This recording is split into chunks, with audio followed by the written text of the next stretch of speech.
Good afternoon friends. कल हमने Ryan holiday की किताब ईगो इज़ द एनिमी का लेसन पढ़ा था। हकदारी की भावना, नियंत्रण की चाह और पागलपन। आज हम पढ़ने जा रहे हैं पेज नंबर 187 पर अपने आप को प्रबंधित करें यह लेसन।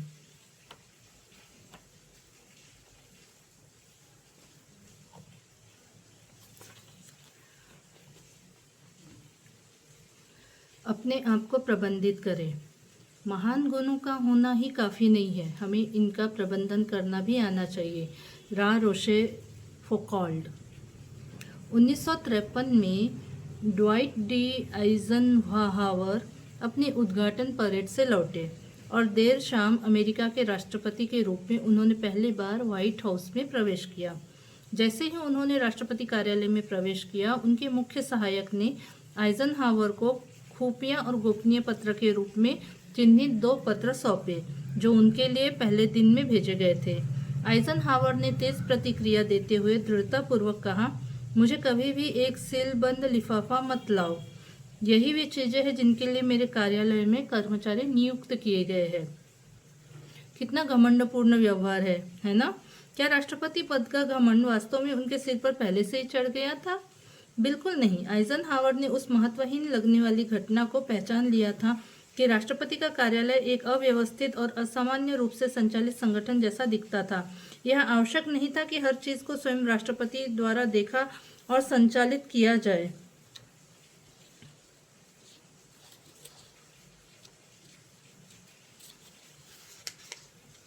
कौन कहता था कि लिफाफा इतना ज्यादा महत्वपूर्ण नहीं था?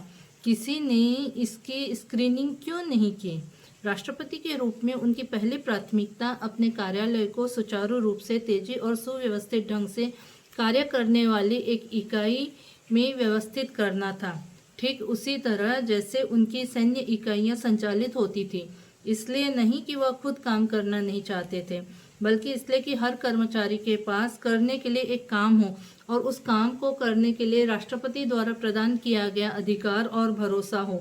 जैसा कि राष्ट्रपति कार्यालय के चीफ ऑफ स्टाफ ने बाद में कहा था, राष्ट्रपति सबसे महत्वपूर्ण चीज करते हैं और अगली सबसे महत्वपूर्ण चीजें मैं करता हूँ। आइजनहावर की सार्वजनिक छवि गोल्फ खेलने वाले व्यक्ति के जैसे है, जबकि हकीकत में वह कोई इस तरह के व्यक्ति नहीं थे जिनका जीवन आराम तलब और सुस्त हो। लेकिन उनके पास जो फुर्सत का समय उपलब्ध था, वह इसलिए उपलब्ध था क्योंकि वह राष्ट्रपति कार्यालय को बहुत व्यवस्थित तरीके से और सख्ती के साथ प्रबंधित करते थे। वे अच्छी तरह से जानते थे कि अत्यावश्यक और अति महत्वपूर्ण पर्यायवाची नहीं है। उनका काम प्राथमिकताओं को निर्धारित करना, बड़ी तस्वीर को देखना और अपने नीचे काम करने वाले कर्मचारियों को सही तरीके से और जिम्मेदारी पूर्वक कार्य करने के लिए प्रेरित रखना था। वे अपने नीचे कार्यरत लोगों पर पूरा भरोसा करते थे। वे मानते थे कि उनके अधीनस्थ कर्मचारी जिस काम के लिए नौकरी पर रखे गए थे, वे उसे पूरी जिम्मेदारी से कर रहे थे। हम में से अधिकांश लोग किसी देश के राष्ट्रपति नहीं हैं या किसी कंपनी के अध्यक्ष भी नहीं हैं, लेकिन अपने जीवन में सफलता की सीढ़ियां चढ़ते समय की व्यवस्था और काम करने की हमारी आदतें जो हमें यहाँ तक लाई है जहाँ आज हम हैं, अनिवार्य रूप से भविष्य में वे हमें वहाँ नहीं रख पाएगी।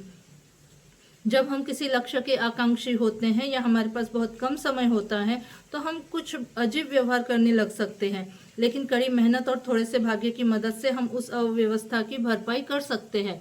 उससे उन उपायों में कटौती नहीं होने वाली है। वास्तव में यदि आप परिपक्व और व्यवस्थित नहीं होते हैं, तो आपकी यह अस्त व्यस्तता आपको डुबो देगी। हम व्हाइट हाउस में आइजनहावर की कार्यप्रणाली और जॉन डेलोरियन की उस कुख्यात कार कंपनी की कार्यप्रणाली के बीच के अंतरों की तुलना कर सकते हैं, जो उन्होंने तब बनाई थी जब भविष्य की कारों के अपने ब्रांड का उत्पादन करने के लिए वे जनरल मोटर्स से अलग हो गए थे। उस कंपनी के शानदार जन्म से कुछ दशकों बाद हमें यह सोचने के लिए माफ किया जा सकता है कि वह व्यक्ति अपने समय से ठीक आगे चल रहा था। वास्तव में उस आदमी के उत्थान और पतन की कहानी उतनी कालातीत कहानी है जितनी कि उन सत्ता के भूखे आत्ममुग्ध लोगों की होती है जो अपने खुद के विजन को बर्बाद कर देते हैं और इस प्रक्रिया में अन्य लोगों के लाखों डॉलरों को भी मिट्टी में मिला देते हैं। डेलोरियन का यह दृढ़ विश्वास था कि जनरल मोटर्स में मौजूद अनुशासन और व्यवस्थित ढांचे पर आधारित कार्य संस्कृति ने उनके जैसे शानदार लोगों की रचनात्मकता को सीमाओं में बांध दिया था। जब उन्होंने अपनी खुद की कंपनी की स्थापना की तो उन्होंने पारंपरिक ज्ञान और व्यावसायिक प्रथाओं की धज्जियां उड़ाते हुए जानबूझकर सब कुछ अलग तरह से किया। इसके नतीजे में स्वतंत्रता और रचनात्मकता के साथ कार्य करने के लिए आदर्श वातावरण निर्मित नहीं हुआ, जिसके बारे में डेलोरियन ने नासमझी में कल्पना की थी। इसके बजाय यह घटिया राजनीतिक चालबाजी में लिप्त रहने वाले लोगों का गलत आचरण करने वाला और यहाँ तक कि एक भ्रष्ट संगठन बन गया था, जो अपने ही कर्मों के बोझ के कारण भर भरा कर गिर गया। अंततः उसके द्वारा आपराधिक गतिविधियों और धोखाधड़ी का सहारा लिया गया और लगभग $250 मिलियन का घाटा उठाया। यह डेलोरियन ब्रांड एक कार के रूप में और एक कंपनी के रूप में बुरी तरह विफल रहा, क्योंकि यह कंपनी ऊपर से नीचे तक कुप्रबंधन का शिकार थी। कंपनी के शीर्ष स्तर पर भी कुप्रबंधन था और इस कुप्रबंधन के लिए कंपनी का सर्वोच्च प्रबंधन जिम्मेदार था, अर्थात उस कंपनी के लिए खुद डेलोरियन ही सबसे बड़ी समस्या थे। डेलोरियन ने लगातार इस तरह से काम किया कि उन्होंने आइजनहावर की तुलना में बिल्कुल अलग परिणाम प्राप्त किए। जैसा कि एक एग्जीक्यूटिव ने कहा था, डेलोरियन एक अच्छे अवसर को पहचानने की क्षमता रखते थे, लेकिन वह यह नहीं जानते थे कि इसे जमीन पर कैसे उतारा जाए। एक अन्य एग्जीक्यूटिव ने उनकी प्रबंधन शैली को रंगीन गुब्बारों का पीछा करने वाली प्रबंधन शैली के रूप में वर्णित किया था। वह अलग अलग चीजों से लगातार विचलित होते रहते थे और एक प्रोजेक्ट को पूरा करने से पहले ही उसे छोड़कर दूसरे पर काम करने लग जाते थे। वह निश्चित रूप से एक जीनियस थे, लेकिन अफसोस की बात यह है कि जीनियस होना शायद ही कभी पर्याप्त होता है। हालांकि शायद जानबूझकर नहीं, किंतु डेलोरियन ने एक ऐसी संस्कृति निर्मित कर दी थी जिसमें ईगो निरंकुश हो गया था। डेलोरियन को विश्वास हो गया था कि निरंतर सफलता हासिल करना उनका अधिकार था, इसलिए उन्होंने अनुशासन, संगठन या रणनीतिक योजना जैसी अवधारणाओं को पूरी तरह खारिज कर दिया था। कर्मचारियों को पर्याप्त दिशा नहीं दी गई और फिर कई बार इतने ज़्यादा निरर्थक निर्देश दिए गए कि कर्मचारी बहुत ज़्यादा परेशान हो गए। डेलोरियन अपने कार्यों को डेलीगेट नहीं कर सकते थे। उन कुछ अपवादों को छोड़कर जब वे क्षमता या कौशल को नज़रअंदाज करते हुए अपने प्रति अंधश्रद्धा रखने वाले लोगों को कुछ कार्य सौंप दिया करते थे, इससे भी महत्वपूर्ण बात, वह अपने कार्यों को अक्सर समय से पूरा नहीं कर पाते थे या वे बहुत ज़्यादा व्यस्त रहते थे। कार्यकारी अधिकारियों को कंपनी के खर्चे पर कार्यक्षेत्र के बाहर की गतिविधियों पर काम करने की अनुमति दी गई थी।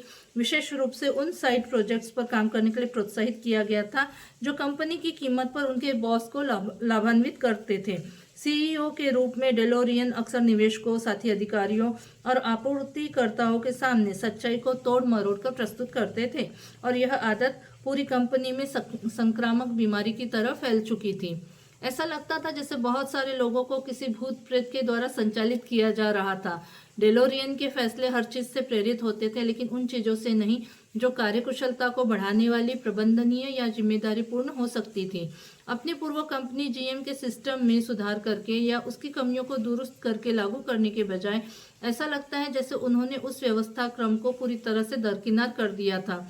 इसके बाद जो घटित हुआ वह अराजकता थी, जिसमें कोई भी नियमों का पालन नहीं करता था, कोई जवाबदेह नहीं था और बहुत कम काम किया गया था। इसका तुरंत पतन नहीं होने का एकमात्र कारण यह था कि डेलोरियन जनसंपर्क कौशल के मास्टर खिलाड़ी थे। एक ऐसा कौशल जिसने इस पूरी कहानी में लोगों का भरोसा तब तक बनाए रखा जब तक कि शुरुआती दोषपूर्ण कारें असेंबली लाइन से बाहर नहीं निकली। जाहिर है ये कारें बहुत ज़्यादा घटिया थी, वे सही से काम नहीं कर रही थी, उनमें बहुत सारी कमियां थी। प्रति यूनिट लागत तय बजट से बहुत ज़्यादा पहुंच गई थी। वे पर्याप्त डीलर नहीं जोड़ पाए थे और जिनको जोड़ने में कामयाब हो गए उनके पास कार नहीं पहुंचा पाए। लॉन्च कार्यक्रम बुरी तरह से विफल रहा। डेलोरियन मोटर कंपनी इस विफलता से कभी नहीं उबर पाई।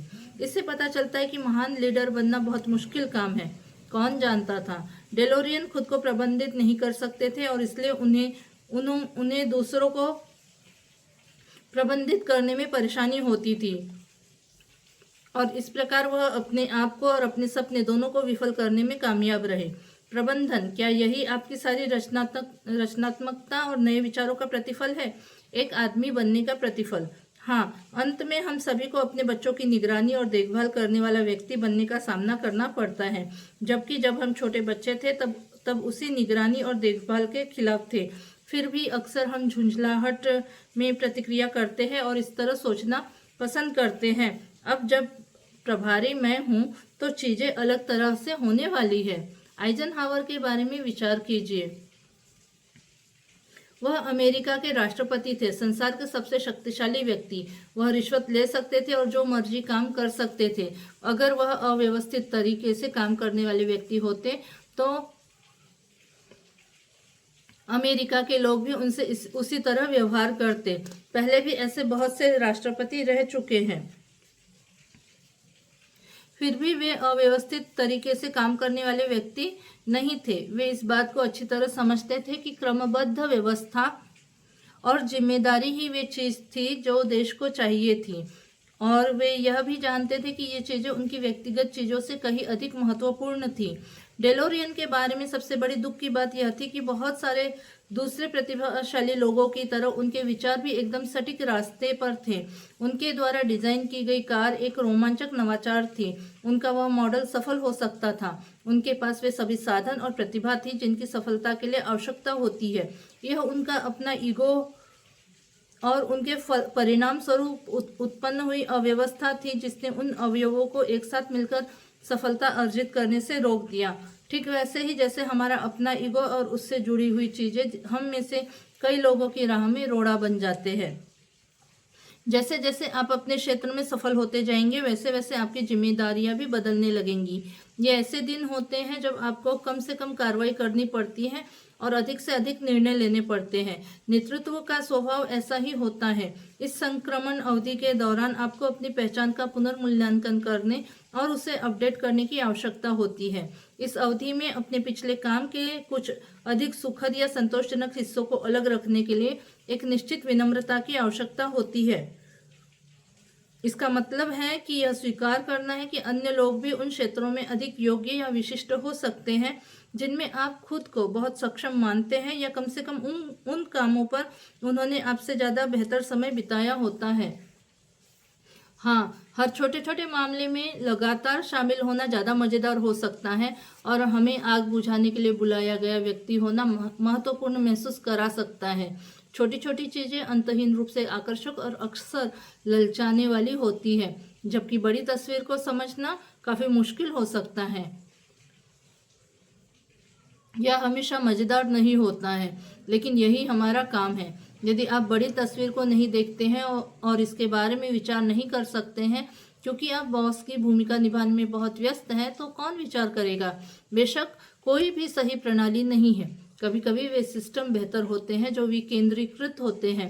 कभी कभी वे सख्त पदानुक्रम वाले सिस्टम ज़्यादा बेहतर होते हैं।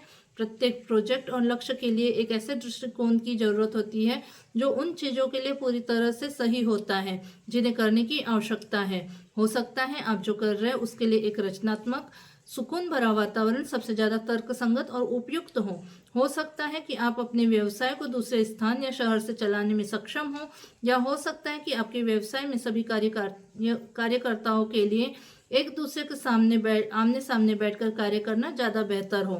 मुद्दे की बात यह है कि इससे पहले कि आपका उद्योग आपको जिंदा खा जाए, उससे पहले आपको खुद को और दूसरे लोगों को प्रबंधित करना सीखना होगा।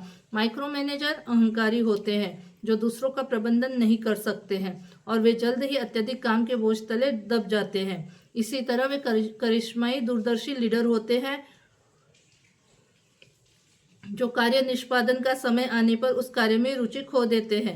इससे भी बदतर वे होते हैं जो उनकी गंदगी को साफ करते रहते हैं और उनके चारों ओर एक बुलबुला निर्मित कर देते हैं जिसमें रहते हुए वे यह भी नहीं देख पाते हैं कि वे वास्तविकता से कितने अलग हो चुके हैं।